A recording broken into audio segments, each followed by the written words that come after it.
জাতীয় দলের বর্তমান অবস্থা থেকে ঘুরে দাঁড়াতে আরও একটু সময় দিতে হবে ক্রিকেটারদের, এমনটাই মনে করছেন টাইগারদের সাবেক কোচ রিচার্ড পাইবাস।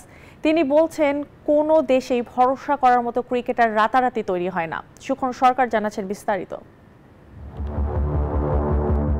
সালটা 2012, স্টুয়ার্ট লর বিদায়। তাড়াহুড়ো করে ইংলিশ কোচ রিচার্ড পাইবাসকে নিয়োগ দেয় বিসিবি। এরপরই শুরু হয় নানা নাটকীয়তা। বিসিবির কর্মকাণ্ডে বিরক্ত হন এই কোচ। এমনকি বিসিবি ক্রিকেটারদের স্বাস্থ্যসম্মত খাবার দিচ্ছে না বলেও অভিযোগ তুলেছিলেন তিনি।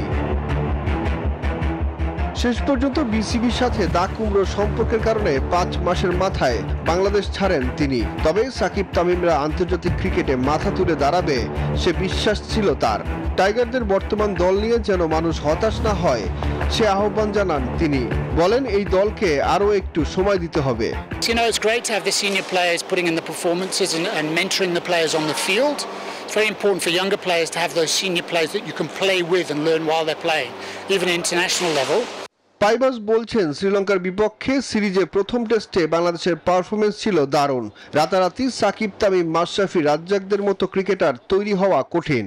Sakib is not playing at the moment, you know, because of circumstance.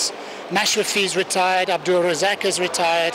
So there's a developmental process there. So there is a little bit of patience needed. পাইবাসের প্রত্যাশা, বর্তমান দলের ক্রিকেটাররা সামনে আরো ভালো করবে। সুখন সরকার, নিউজ 24, ঢাকা।